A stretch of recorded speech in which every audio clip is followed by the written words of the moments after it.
여러분, 새 일을 알리는 거, 하나님께서 새 일을, 새로운 일을 알려주신다는 거예요. 저는 말씀 제목을 제가 이렇게 지어봤는데 이 대목에서 좀 기대가 되더라고요. 이 말 자체가 좀 기대를 심어주는 것 같아요. 새 일을 알리노라. 이게 막 선포해 주는 거예요. 광고하는 거예요. 막. 우리 그리스도인들의 그 삶, 뭐 그리스도인들뿐만이 아니죠. 일반인들의 삶이 녹록지 않다는 거 우리가 너무 잘 알고 있을 것입니다. 저도 한 주를 보내면서 조금은 이렇게 개인적으로 힘들었던 부분은 제가 사실은 여러분들이 제가 교회에 대해서 좀 걱정을 좀 많이 하고 또 기도를 많이 하고 그렇게 좀 알고 계신데 제가 가정에 대해서도 신경을 좀 써요. 무슨 얘기냐면 제가 적어도 영적 지도자로서 목사로서 우리 가정을 잘 다스려야 되는데 물론 강압적으로 다스릴 수는 없잖아요. 지혜롭고 또 말씀으로 훈육하고 양육하는 이런 부분이 있어야 되는데 제가 그것을 사실은 잘 하지 못하는 것 같아서 그래서 그거에 대해서 고민이 좀 있고 그런 부분이 있습니다. 그래서 한 주 동안도 조금 이렇게 큰 소리를 내는 또 아이들한테 그거는 이렇게 훈육이죠. 훈육을 하는 그런 일도 있었습니다. 그 대신 그 일을 통해서 좀 우리 아이들이 약간 달라지기는 했어요. 그냥 하루 이틀이지만 그래도 조금 거기에 대해서 조금 어떻게 받아들였을지 모르지만 심하게 받아들였을 수도 있고 깨달았을 수도 있거든요. 그래서 물론 아이들이 이제 눈물도 보이고 그러긴 했습니다. 그리고서 조금은 달라졌어요. 또 어디 이뿐이겠습니까? 저도 목회에 대해서도 조금 전에 말씀드렸죠. 교회에 대해서도 이런저런 신경도 쓰고 기도도 하고 그러고 있죠. 8년이라는 시간을 지내다 보니까 사실은 저 자신을 돌아봤을 때 내가 하나님 앞에서 정말 잘하고 있는 건가? 이런 생각도 들고 또 앞으로는 또 어떻게 힘을 내서 가야 되는 건가? 이런 생각도 드는 거죠. 또 직장에서나 여러분들 혹시 개인으로 자영업을 하시든지 또는 회사를 운영하시든지 아르바이트를 하든지 마찬가지일 거예요.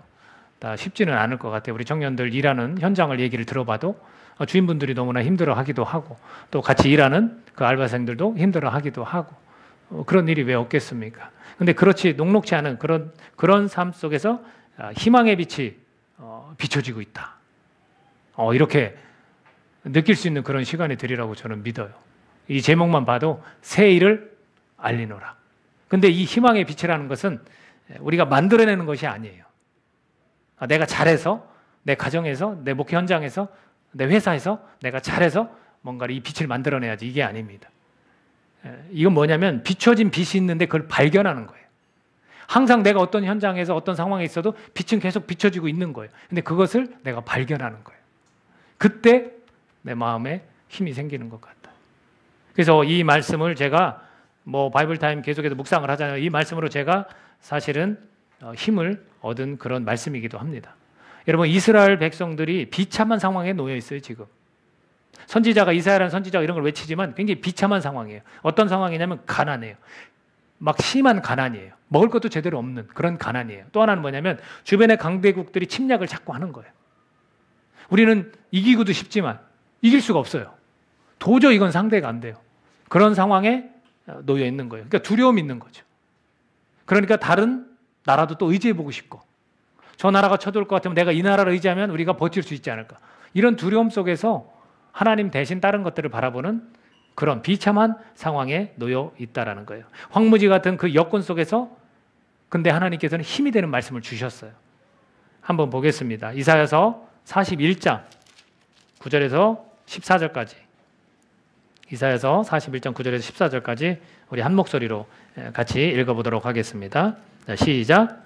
내가 땅 끝에서부터 너를 붙들며 땅 모퉁이에서부터 너를 부르고 내게 이르기를 너는 나의 종이라 내가 너를 택하고 싫어하여 버리지 아니하였다 하였노라. 두려워하지 말라 내가 너와 함께함이라. 놀라지 말라 나는 내 하나님이 됨이라. 내가 너를 굳세게 하리라. 참으로 너를 도와주리라. 참으로 나의 의로운 오른손으로 너를 붙들리라. 보라 내게 노하던 자들이 수치와 욕을 당할 것이요 너와 다투는 자들이 아무것도 아닌 것 같이 될 것이며 멸망할 것이라. 내가 찾아도 너와 싸우던 자들을 만나지 못할 것이요 너를 치는 자들은 아무것도 아닌 것 같고 허무한 것 같이 되리니 이는 나 여호와 너의 하나님이 내 오른손을 붙들고 내게 이르기를 두려워하지 말라 내가 너를 도우리라 할 것임이니라. 버러지 같은 너 야곱아 너의 하나님 사람 너 이스라엘 사람들아 두려워하지 말라. 나 여호와가 말하노니 내가 너를 도울 것이라. 내 구속자는 이스라엘의 거룩한 이이니라. 아멘. 이렇게 말씀해 주고 있는 거예요. 하나님께서 선택을 했다. 너네들 상황이 아무리 황무지 같은 여건 속이라 할지라도, 어렵다 할지라도 내가 너희들을 선택했다. 내가 너를 불렀다. 그리고 내가 너를 지켜주겠다. 그리고 내가 너를 힘으로 내가 함께하겠다. 내 힘으로 너를 붙들어 주겠다. 힘을 내라. 도움자. 이런 표현들을 쭉 해주고 계시다는 거예요. 그래서 저에게도 큰 힘이 되는 그런 말씀이었어요. 조금 전에 말씀드렸던 것처럼 제 개인적으로 가정에서나 이런 목회 현장을 바라보면서 저에게 큰 힘이 됐다라는 거예요. 근데 여기서 놀라운 사실이 있습니다. 이 놀라운 사실이 뭐냐면 이 말씀을 받아들이는 자에게만 해당된다는 거예요. 이 말씀을 정말로 하나님이 나를 선택하셨고 나를 부르셨고 오른손으로 나를 꼭 붙드셔서 나에게 힘을 주시는구나. 나를 도와주시는구나. 이것을 받아들이는 자에게만 해당되는 거예요. 저는 오늘 이 말씀을 받아들이기로 저는 결심을 했습니다. 나에게 힘이 된다. 내가 가정에서나 목회에서나 내가 하나님이 나에게 지금 힘 주신다고 나 이걸 받아들이기로 저는 결심을 했습니다. 이 힘이 되는 이 말씀을 들은 이스라엘 백성들, 선택받은 이 이스라엘 백성들의 선택은 어땠을까요? 42장 24절을 같이 읽겠습니다. 이사야 42장 24절. 자, 앞에 화면을 보셔도 될 것 같습니다. 시작. 야곱이 탈취를 당하게 하신 자가 누구냐? 이스라엘을 약탈자들에게 넘기신 자가 누구냐? 여호와가 아니시냐? 우리가 그에게 범죄하였도다. 그들이 그의 길로 다니기를 원하지 아니하며 그의 교훈을 순종하지 아니하였도다. 자, 이런 힘이 되는 말씀을 주셨음에도 불구하고 이스라엘의 백성들의 이 선택은 뭐였느냐? 지금 상황이 이런 거예요. 탈취를 당하고 약탈자들에게 넘겨짐을 당한 거예요. 그런데 그들이 이야기한 게 뭐냐면 우리가 범죄했다. 그 범죄가 뭡니까? 그의 길로 다니기를 원하지 않았다. 하나님이 원하시는 그 길로 가기를 원치 않았다. 또 하나 그의 교훈, 율법이죠. 하나님의 말씀에 순종하지 아니했다라는 거예요. 이 힘이 되는 말씀을 선택을 했다면 이들에게 이런 황무지 같은 그 여건 속에서도 그들은 감사와 기대로 살았을지도 모릅니다. 또는 이러한 약탈자에게 넘겨지는 일도 겪지 않았을 수도 있습니다. 다시 말해서 이스라엘 백성들은 이것을 알고 있었어요. 이 말씀이 우리에게 힘이 되는 말씀으로 하나님께서 선지자를 통해 주신 걸 알고는 있었어요. 여기서 중요한 부분이 있는데 여러분 하나님 보시기에는요 모르고 지은 죄가 더 나아요. 알고 지은 죄보다. 이스라엘 백성은 알고도 다른 걸 의지한 거예요. 이것이 나에게 힘이 되는 말씀이라고 받아들이지 않은 거예요. 알고도. 이 말씀을 들어보지 못한 사람은 이것이 힘이 될 수가 없죠. 당연히. 그래서 죄도 하나님 보시기에는 모르고 지은 죄는 쉽게 용서가 되지만 알고서 지은 죄에 대해서는 하나님이 징계를 하시는 것 같아요. 그래서 이스라엘 백성들이 이와 같은 약탈자에게 탈취를 당하게 하는 일을 겪습니다. 이것을 구체적으로 표현한 게 있어요. 이들이 알면서도 그렇게 하지 않은 그 구체적인 표현이 바로 41장 26절에서 29절까지 있습니다. 우리 한 목소리 또 같이 읽어보도록 하겠습니다. 시작. 누가 처음부터 이 일을 알게 하여 우리가 알았느냐? 누가 이전부터 알게 하여 우리가 옳다고 말하게 하였느냐? 알게 하는 자도 없고 들려주는 자도 없고 너희 말을 듣는 자도 없도다. 내가 비로소 시온에게 너희는 이제 그들을 보라 하였노라. 내가 기쁜 소식을 전할 자를 예루살렘에 주리라. 내가 본즉 한 사람도 없으며 내가 물어도 그들 가운데 한 말도 대답할 조언자가 없도다. 보라, 그들은 다 헛되며 그들의 행사는 허무하며 그들이 부어 만든 우상들은 바람이요 공허한 것뿐이니라. 이 번역을 다른 번역본에서 뭐라고 표현하냐면 야, 우상들이 너에게 뭘 말을 들려주디? 뭘 미리 이렇게 알려주디? 나는 한 번도 그런 소리 들어본 적이 없어. 결국은 너네들이 우상을 의지한다 하지만 그 우상은 너희들에게 말해주는 우상은 신이 아니야. 이런 표현이에요. 그것은 바람이고 공허하고 헛된 것일 뿐이야. 이렇게 말씀을 해주는 겁니다. 즉 그들이 하나님이 주시는 힘이 되는 말씀을 알고 있으면서도 우상을 의지했다는 거예요. 우상을. 그래서 죄송합니다. 이 말씀은 말씀하시는 분과 말하지 못하는 우상에 대한 대결인 거예요. 그걸 백성에게 들려주는 거예요. 니네들이 그렇게 만들어서 섬기는 우상 너한테 말해주디? 아니라는 거예요. 근데 하나님은 말씀하시는 분이다라는 거예요. 말씀하시는 분. 제가 이 말씀을 읽고 생각난 장면이 있었어요. 여러분, 열왕기상 18장에 가보면 엘리야가 나오는데, 엘리야가 아합 왕, 북이스라엘 왕 아합 왕 이세벨이라는 독한 여자를 아내로 맞아들여서 바알 신도 섬기고 아세라의 상도 섬기는 그 장면이 있어요. 그래서 엘리야가 이 아합 왕한테 계속 말씀으로 지적을 하니까 죽이려고 그래요. 근데 이사야가 나타난 거야. 그러면서 아합 왕이 뭐라고 하냐면 나를 괴롭히는 너야, 이사야야, 이렇게 말해요. 그랬더니 이사야가 엘리야가 뭐라고 하냐면 당신이 섬기는 그 선지자들을 불러주십시오. 그러니까 우리 대결을 합시다. 바알을 섬기는 선지자 400명, 아세라상을 섬기는 선지자 450명 불러주십시오. 나는 혼자밖에 남지 않았습니다. 그리고 한 산에 모여서 대결을 하는 거예요. 그래서 백성들을 다 모아놓고 뭐라고 하냐면, 자, 송아지가 있어. 이 송아지에 각을 떠서 나무 제단에 딱 올려놓고, 자, 우리가 기도해서 우리가 이렇게 요청을 해서 이 송아지에 불을 붙이는 신이 진짜 하나님이다, 이렇게 얘기를 해요. 그러니까 백성들이 좋다 해요. 자, 너네가 인원이 많으니 너네들이 먼저 해라라고 엘리야가 양보를 해요. 자, 그 400명이라는 이제 바알 신을 섬기는 400명의 사람들이 막 기도하기 시작해요. 막 기도해요. 막 떠들고 막 기도해요. 그러니까 아무런 일이 나타나지 않아. 그랬더니 엘리야가 놀려요. 야, 너 좀 더 큰 소리로 해봐. 인원도 많은데 더 큰 소리로 해봐.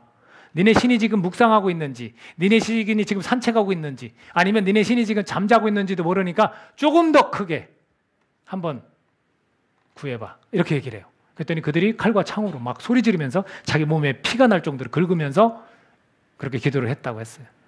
아무 일도 나타나지 않았습니다. 이제 엘리야 차례가 됐어요.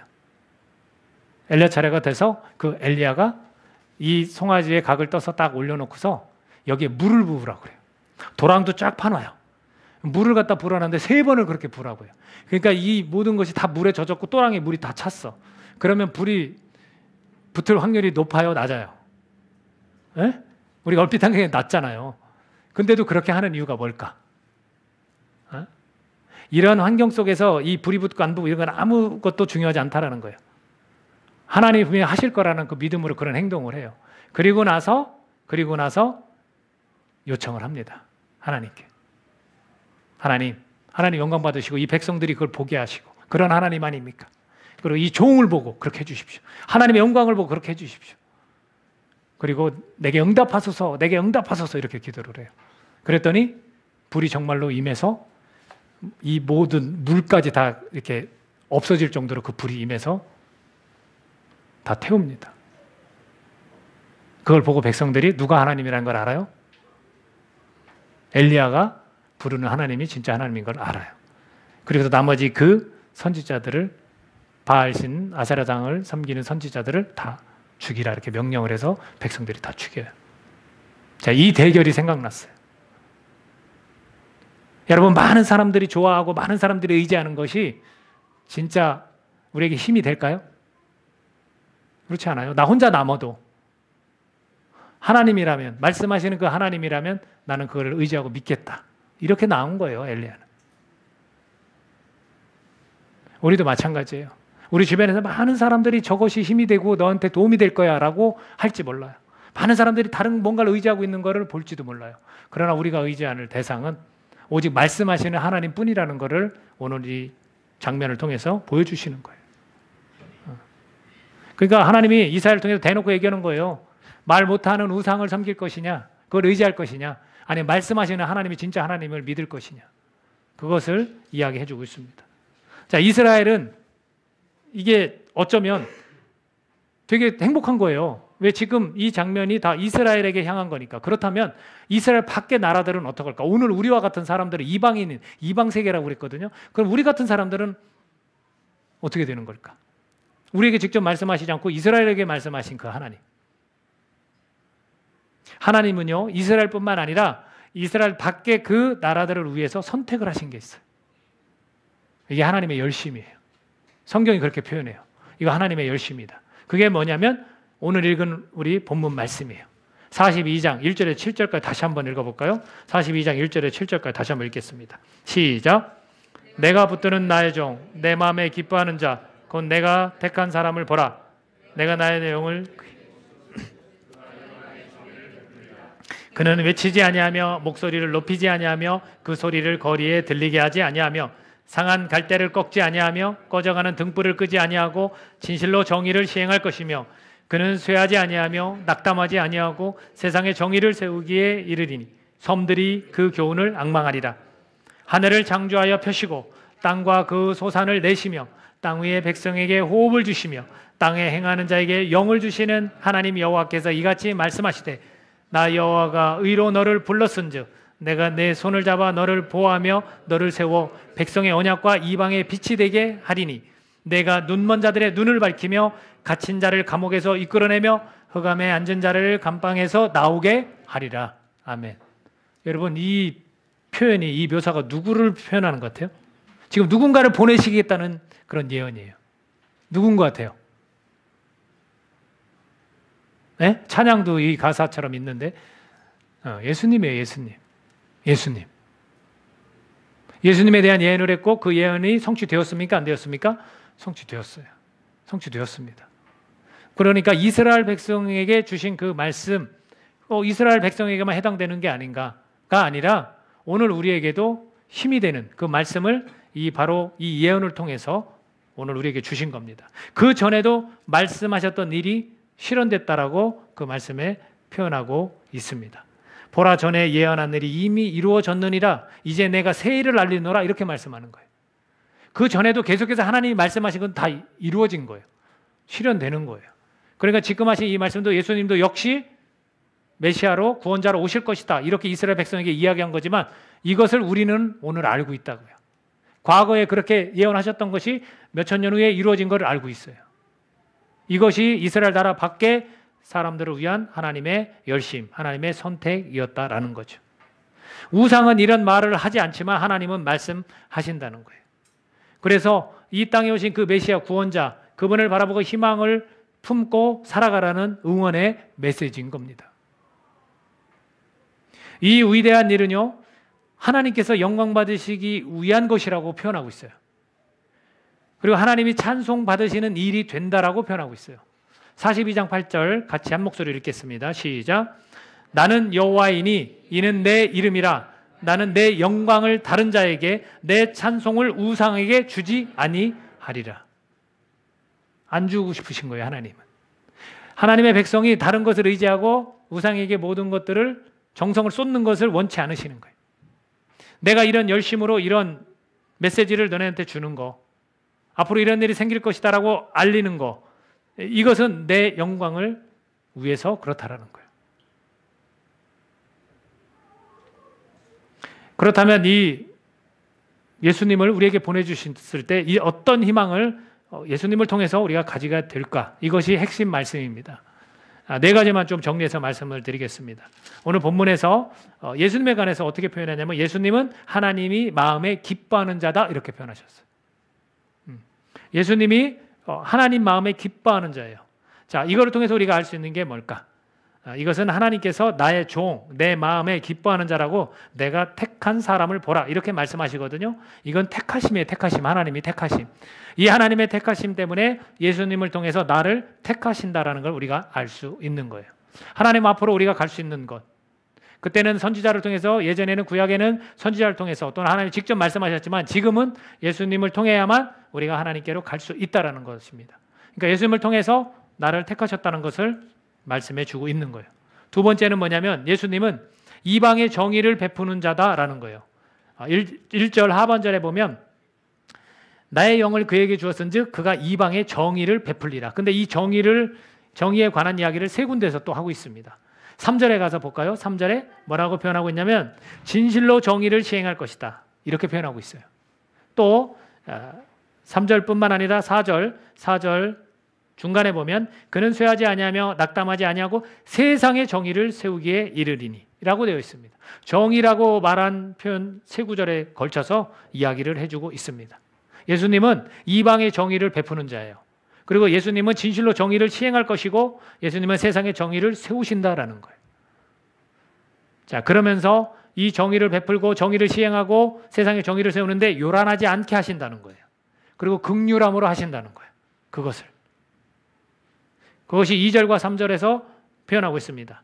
그가 외치지 아니하며 목소리를 높이지 아니하며, 요란하지 않게 그 소리를 거리에 들리게 하지 아니하며 상한 갈대를 꺾지 아니하며 꺼져가는 등불을 끄지 아니하고 진실로 정의를 시행할 것이며 라고 되어 있습니다. 자, 이 정의를 베풀고 정의를 시행하고 정의를 세운다는 의미가 뭘까? 여기서 말하는 정의는 죽음을 이기는 것입니다. 그리고 죄를 용서하는 거예요. 그게 긍휼함으로 하시는 거예요. 정의라는 건 딴 게 아니에요. 우리가 말하는 그런 정의가 성경에서 말하는 정의가 아니에요.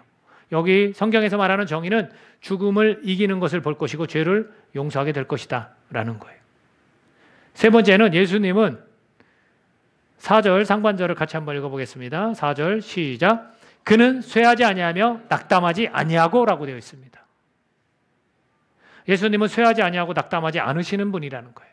그래서 그분을 의지하면 우리가 낙담하지 않고 우리가 새롭게 일어날 수 있다라는 겁니다. 네 번째로 보면 예수님은 백성의 언약, 이스라엘이죠. 이스라엘과는 언약이고 이방에 있어서는 빛이 되시는 분이다라고 얘기해 주는 거예요. 6절 같이 읽어볼까요? 6절 같이 읽겠습니다. 시작. 나 여호와가 의로 너를 불렀은즉 내가 내 손을 잡아 너를 보호하며 너를 세워 백성의 언약과 이방의 빛이 되게 하리니. 그러니까 예수님 곁에서는 계속 하나님께서 손을 잡아주고 보호해 주시는 거예요. 그래서 항상 예수님은 하나님을 의지했어요. 인간의 몸을 입고 오셔서. 그러면서 백성과의 언약이고 이방인의 빛이 되게 하시는 거예요. 백성의 언약은 당연히 이스라엘과의 언약이고 이방의 빛은 우리 같은 이스라엘 나라 밖의 사람들에게 빛이 되어 주신다는 거예요. 그 내용이 뭡니까? 그 내용이 7절에 나와 있습니다. 같이 읽겠습니다. 시작. 내가 눈먼 자들의 눈을 밝히며 갇힌 자를 감옥에서 이끌어내며 흑암에 앉은 자를 감방에서 나오게 하리라. 자, 이게 빛인 거예요. 이게 빛. 이방의 빛이라는 것은 눈먼 자들의 눈을 밝혀주시고 갇힌 자를 감옥에서 이끌어내시고 흑암에 앉은 자를 감방에서 나오게 하시는 분이다라는 거예요. 즉 절망에서 희망으로 인도하시는 분이 예수님이라는 거예요. 그분은 이방의 빛이 되신다는 거예요. 이 네 가지를 우리가 살펴보면 결국 예수님을 의지하는 것이 나에게 힘이 된다는 것을 우리가 알게 되는 거예요. 왜? 그분을 통해서 하나님이 기뻐하시는 자이기 때문에 그분을 통해서 하나님이 택하셔서 우리를 택하셨다는 걸 그분을 통해서 알게 되는 거예요. 예수님을 통해서. 그분이 정의다라는 걸 우리가 알게 되는 거예요. 죽음에서 그 죽음을 이기고 사망 권세를 이기시고 또 우리의 죄를 용서해 주시는 걸 우리가 아는 거예요. 그리고 그는 쇠하지 않고 낙담하지 않으시는 분이기 때문에 우리 또한 낙담하지 않고 새롭게 일어날 수 있다는 거. 이방에 빛이 돼 주셨기 때문에 우리에게 빛이 돼 주셨기 때문에 절망에서 희망으로 우리를 인도하시는 분이라는 거예요.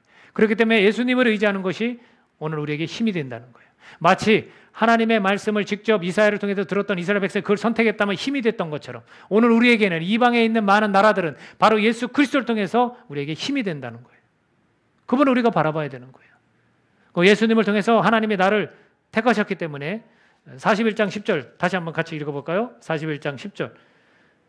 그러니까 하나님이 예수님을 통해서 우리를 택했기 때문에 우리가 이 말씀에 힘이 되는 거예요. 41장 10절 같이 읽습니다. 시작.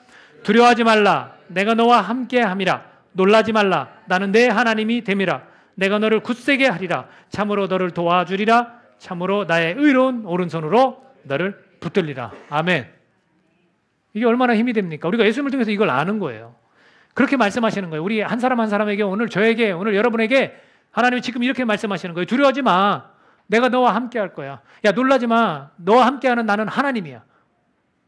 겁내지 마. 내가 도와줄게. 내 의로운 오른손으로 너를 꼭 붙들어 줄게. 참으로 너를 도와줄게. 너를 내가 굳세게 해줄 거야. 이게 오늘 우리에게 힘이 되는 말씀입니다. 예수님 때문에 내 죄가 용서가 되고 내가 죽음에 이르지 않고 영생으로 옮겨졌으니 우리가 두려울 것이 없는 거예요. 그걸 의지하지 않기 때문에 두려운 거예요. 내가 회사에서 잘리면 어떡하지? 우리 가정이 화평하지 않으면 어떡하지? 다 두렵잖아요. 화해가 안 되면 어떡해? 근데 그 예수님이 나를 생명으로 영생으로 옮겼기 때문에 내가 그 용서를 받은 자로서 나에겐 두려울 것이 없어. 나도 나 같은 자를 용서해 주는 것처럼 나도 어느 누구도 용서할 수 있어. 저는 그런 마음이 생겼거든요. 우리 자신은 우리가 너무 잘하는데 우리를 좋게 보려는 우리 성향도 있지만 난 정말로 버러지 같은 정말로 괴수 중에 괴수야 이렇게 표현할 수도 있거든요. 그런 나를 용서해 주셨으니 나는 분명히 용서해 줄 수 있어. 이런 마음이 생기는 거예요. 이러한 또 영원한 생명에 대한 소망이 있기 때문에 우리가 두렵지 않은 거예요. 내 목에 정말로 예수님의 믿음에 대해 흔들리는 그 부분을 갖고 시험을 하는 칼이더라도 우리는 두렵지 않는 겁니다. 나는 예수님처럼 쇠하지 않고 언제나 새롭게 낙담하지 않고 일어설 수 있다라는 거예요. 예수님이 그런 분이니까, 내 그런 분을 의지하니까, 그분이 내 삶의 주인이니까 나 또한 낙담하지 않고 내가 일어설 수 있다라는 거예요. 나를 짓누리고 그리고 나를 올감했던 것들에서 이끌어내시고 수렁에서 건지시니 절망으로 가지 않고 희망으로 인도되어지니 이보다 더 큰 힘이 무엇이 있겠냐는 거예요. 그 예수님이 예수님밖에 없어요. 이게 야 너무 단순한 거 아니야? 이렇게 우리한테 물을 수 있어요. 나 지금 상황이 이렇게 복잡한데 너무 단순하게 얘기하는 거 아니야? 근데 진리는 단순해요. 예수님밖에 없습니다. 예수님을 의지할 때 예수님이 다 건져주고 옮겨주고 다 채워주고 그걸 우리 믿는 사람들이에요. 저와 여러분이. 우상은 어떻습니까? 분명히 성경은 말합니다. 허무하고 공허한 거라고. 바람에 불과한 것들은 힘이 되지 않는다고. 그러니까 우리가 오늘 예배에 와서 말씀 듣는 거 하나님이 말씀하시는 거예요. 여러분. 저는 여러분에게 이런 걸 막 강력하게 말을 하는 사람이 아니에요. 저는 전달자예요. 전달자. 오늘 하나님의 말씀이 하나님이 이렇게 힘주신다는 거. 말씀으로 힘내라는 거. 그것을 들려주고 계시는 겁니다. 다른 거 의지하지 말라는 거예요. 저는 안타까운 게 요즘 아이들이 우상이 되고 있어요. 이 아이들, 내 사랑하는 아이, 분신과 같은 내 아이, 하나님의 선물 내 아이, 우상이 되고 있다고요. 돈이 우상이 되고 있고, 이성이 우상이 되고 있고, 명예가 우상이 되고 있고, 그거는 힘이 되지 않는 겁니다. 내 스펙을 쌓는 거, 능력을 갖추는 거 힘이 되지 않는 겁니다. 예수님만이, 하나님의 이 말씀만이 오늘 우리에게 힘이 되는 줄로 믿습니다. 정말 이 메시아 구원자이신 예수님만이 힘이 될 수 있다라는 그 새 일을 우리에게 알려주고 계시다는 거예요. 다른 게 새 일이 아니에요, 여러분. 이것이 오늘 이방 세계에 있는 많은 사람들에게 새 일인 것입니다. 오늘 저와 여러분이 다시 한번 이것이 나에게 주어진 새 일이었다라는 거. 그래서 하나님이 말씀을 통해서 지금 직접 알려주고 계시다라는 거. 그런 내가 의지했던 모든 것들은 아무 말도 들려주지 않지만 오늘 살아계신 하나님은 말씀을 통해서 오늘 나에게 이 새 일을 다시 한번 알려주고 계시다는 거. 저는 이 말씀에 힘을 얻었습니다. 여러분들도 저와 동일하게 같은 힘을 내서 정말로 그렇게 전진해가는 아름다운 순례자들이 되기를 간절히 바랍니다. 기도하겠습니다. 하나님께서 직접 이사야를 통해서 이스라엘 백성에게 새 일을 알려주셨습니다. 야, 과거에 내가 이렇게 예언했던 거 그대로 실현됐잖아. 그리고 또 하나 예수 그리스도 메시아가 올 것이다라고 이스라엘 백성에게 들려줬고 그 시간은 상당히 그 나라 사람들에게는 길었지만 오늘 우리에게는 참 큰 축복으로 와닿습니다. 이미 이루어진 성취된 예언이기 때문입니다. 우리가 정말로 예수님을 통해서 하나님께 선택받았고 또 그 하나님 우리를 지키신다라는 거, 우리를 이끄시고 인도하신다는 걸 우리가 꼭 기억하고 우리가 두려워할 필요 없습니다. 정말 우리가 낭망할 필요가 없어요. 쇠하지 않고 낙담하지 않으시는 분이십니다. 상한 갈 때도 꺾지 않으시는, 정말 우리의 연약한 가운데 있어도 긍휼함으로 우리를 보듬으시는 그 예수님을 우리가 의지해야 되는 것입니다. 오늘 우리가 다시금 새 일을 알려주신 하나님께 그 새 일이 바로 예수 그리스도를 바라보는 것이고 그분을 믿는 것이라는 것, 내가 그분 안에 지금 있다라는 이것이 새 일이라는 것, 그걸 다시 한번 기억하시면서 오늘 하나님의 이 귀한 말씀으로 힘을 얻는 저와 여러분이 되기를 바랍니다. 성령님 의지하면서 오늘 나에게 힘을 주시는 하나님께 우리 고백하는 시간을 갖도록 하겠습니다. 같이 기도하겠습니다. 하나님